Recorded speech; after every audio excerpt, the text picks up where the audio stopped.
Let us understand how to project as well as filter data in data frames. Let's run this Python notebook first. It will expose two data frames by name orders and order items. We can preview those two data frames here. As we have orders and order items, we can perform few tasks to understand how to project as well as filter the data from data frames. To project, if you want to project to only one attribute, you can say data frame name dot column name like this or data frame name of column name like this. Both of them return something called as series, which we have seen earlier. That's why we are getting the output similar to series. However, if you want to project two attributes at the same time, then you have to project as data frame, and this is how you can project as data frame. You have to enclose all the attributes which you want to project as part of double square brackets. It will actually return a data frame for us.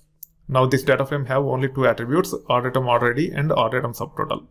When it comes to filtering, if you want to get those records whose order ID is 2 using our order items dataset, you can actually use several alternative options. We'll get into those details. First, let us get the columns that are part of our data frame. When it comes to data frame, you can use this columns attribute that is available as part of the data frame. It will actually give us all the column names here. You can see here, order items have 6 columns. They are nothing but order item ID, order item order ID, product ID, quantity, subtotal, and product price. Now you can actually say data frame name dot column name double equal to whatever value against which you want to compare. This will actually return a series of trues and false. And if you want to get only those records which satisfy the condition, then you have to pass it to our data frame as part of the square brackets like this. This will only return those elements from order items where the condition is true. You can also use this approach of passing the column name as key to the data frame. Order items is the data frame name, and we are passing the column name as key here. We can compare with this, and you can see series of trues and falses. Now you should be able to use this condition as part of our data frame using square brackets like this. Only those rows whose condition satisfies are written here, others are ignored. You can also use a function called as query, and this is how you should be able to leverage query to apply filter. As part of query, you have to pass a string. That string should contain the column names as well as values against which you are trying to compare the values of the column. In this case, we are trying to compare order item order IDs from our order items with 2. This will return only those 3 records which we are looking for. Now, if you want to perform multiple conditions using boolean and or boolean or, this is how it will look like. In this case, we are trying to get only those order items with ID 2 and also where the subtotal is in the range of 150 and 250. So we want to see only these 2 records for order item order ID 2, and this is how it will look like if you use the series style approach. It will actually return only 2 records. If you want to use query, this is how it will look like. You can write the logic in one line. If you want to line break, this is how you can line break. This will actually return those 2 records which we are looking for. Now, while processing the data frames, if we have to compare against strings, we can actually leverage the string functions that are available as part of our core Python library. In this case, this will take care of getting only those orders which are placed in 2013 August 1st. This will also take care of the same thing. However, if you wanted to leverage, you can leverage the functions available as part of str using Python as engine. So in this case, let's say I want to get all those orders which are placed in the month of 2013 August.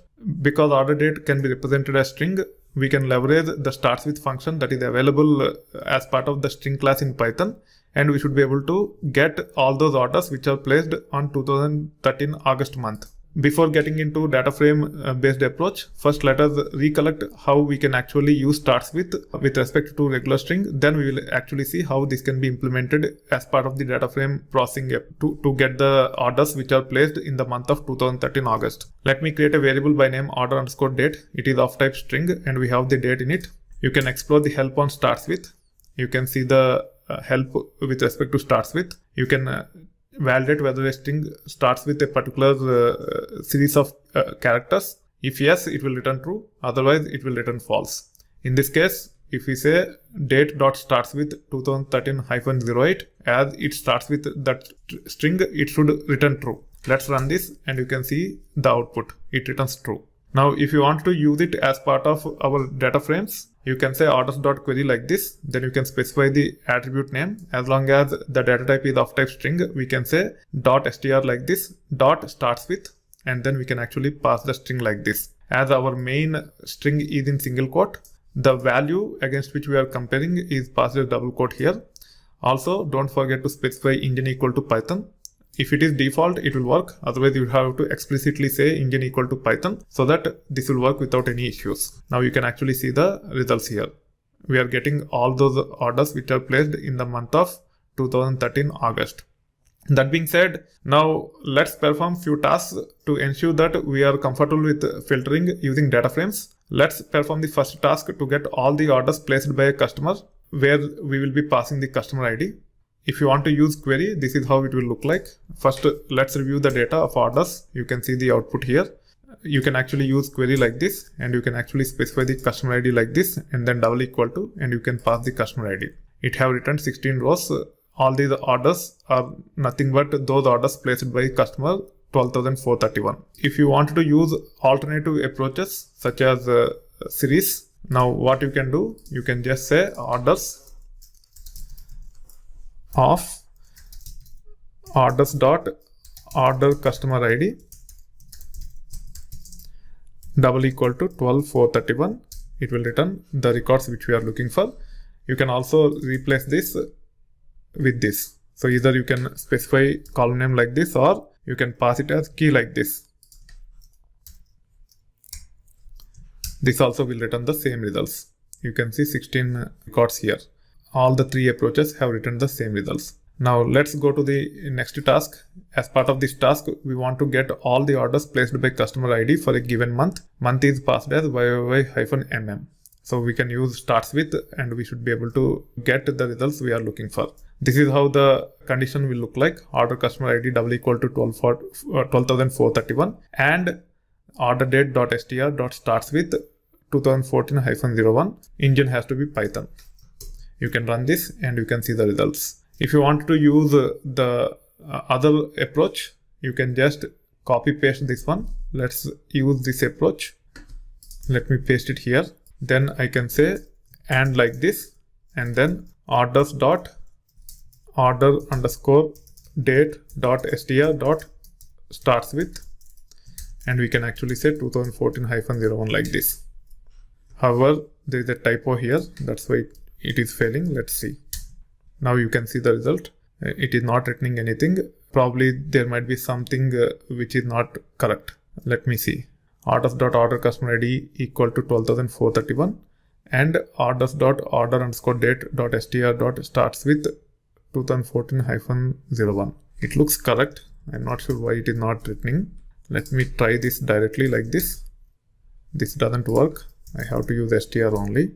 Let me run this once again. Now I got the problem. We just have to enclose each and every condition in circular brackets like this. Then it will work. Earlier, when I do not have it, it was not returning anything. But when I change, it is working as expected. Okay, so this is how you should be able to use the alternative approach of converting the attribute into a series and then apply condition on top of it. Now let's perform another task. In this task, we will be getting all the orders which are placed by customer with ID 12,431 in January 2014, and status is supposed to be only in pending payment or processing. So we are only looking for these two records. So using query, this is how it will look like.